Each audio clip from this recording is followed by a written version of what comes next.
Olá, nessa primeira questão será analisado um retificador monofásico de onda completa, ou seja, de dois pulsos, e ele está alimentado por uma carga RE. Essa carga possui uma resistência de 1 ohm e uma força contra-eletromotriz de 14 volts.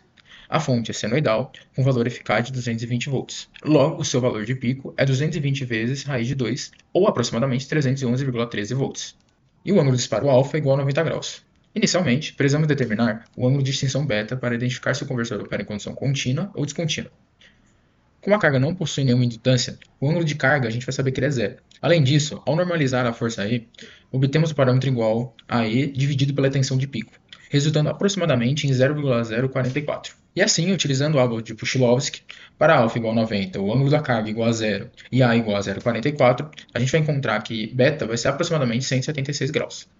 Agora, para verificar o modo de condução, calculamos o ângulo crítico de excição beta crítico. Como este é um retificador de dois pulsos, temos o beta crítico igual a 180 graus mais alfa.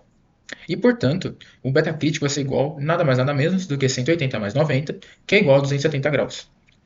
Como o beta encontrado é menor que o beta crítico, a gente conclui que o retificador opera em modo de condução descontínua. Isso significa que a corrente se extingue antes que ocorra o disparo do próximo par de tiristores. Assim, existe um intervalo em que nenhum tiristor conduz e a corrente na carga é igual a zero. Agora, calculando os valores médios pela definição, durante a condução entre α e β, a tensão aplicada à carga é formada pela tensão da fonte menos a força E. E aplicando a definição do valor médio pelas integrais, no intervalo em que há condução, obtemos uma tensão média na carga RE de aproximadamente 106,11 volts. Como 14 volts correspondem à força E, a tensão média no resistor, apenas no resistor, é igual a 92,11 volts. E assim, como a resistência vale 1 ohm, a corrente média na carga possui o mesmo valor numérico. Então, o I médio na carga vai ser igual a aproximadamente 92,11 amperes, ou pela definição como está no caderno. Como o retificador possui dois pulsos idênticos por período, cada tiristor conduz somente em um desses pulsos. Assim, a corrente média nesses tiristores é metade da corrente média na carga. Então, portanto, o I médio em T1 vai ser igual a 46,05 amperes. Finalmente, para a gente obter a corrente eficaz na carga, a gente vai aplicar as definições do valor eficaz, considerando somente o intervalo entre α e β, pois fora desse intervalo a corrente é nula. E assim, resolvendo as integrais, I eficaz na carga vai ficar igual a 146,71 amperes. Como cada tiristor conduz apenas em um dos dois pulsos por período, a corrente eficaz em T1 é a corrente eficaz da carga dividida pela raiz de 2, e portanto, I eficaz de T1 vai ficar igual a 103,74 amperes. Agora, vamos explicar um pouco das formas de onda. Primeiramente, a tensão de entrada é uma senoide, dada por Vs de T igual a 311,13 vezes seno de θ. Ela possui pico positivo de 311,13 volts e pico negativo de 311,13 volts. Já a corrente no tiristor T4 é nula quando ele está bloqueado.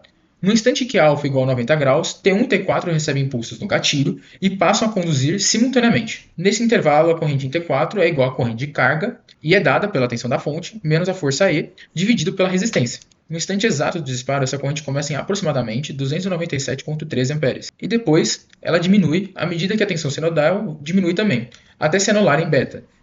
E isso é em aproximadamente 176 graus. A partir desse ponto, o T4 deixa de conduzir naturalmente e sua corrente permanece em zero, isso até o próximo ciclo de condução. Esse intervalo sem corrente é justamente a característica da condução descontínua. Agora, em relação à tensão sobre o T4, antes do disparo, ele está bloqueado, portanto existe tensão entre seus terminais. Quando o T4 entra em condução, considerando o tiristor ideal, sua tensão cai para aproximadamente zero. Após a corrente se extinguir em beta, T4 volta a bloquear novamente. Mais adiante, quando o par de tiristores T2 e T3 é disparado em 270 graus, T4 fica reversamente polarizado e suporta sua máxima tensão reversa.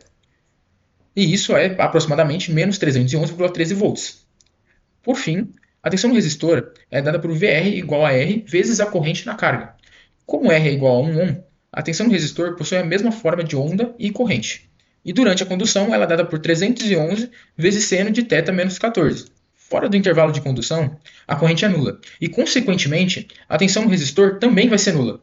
Assim, concluímos que o conversor opera em condução descontínua, pois a corrente começa no disparo a 90 graus e se extingue aproximadamente em 176 graus, antes do disparo seguinte. Além disso, foram obtidos valores médio e eficaz de corrente e tensão, e as formas de onda confirmam a existência de intervalos sem condução.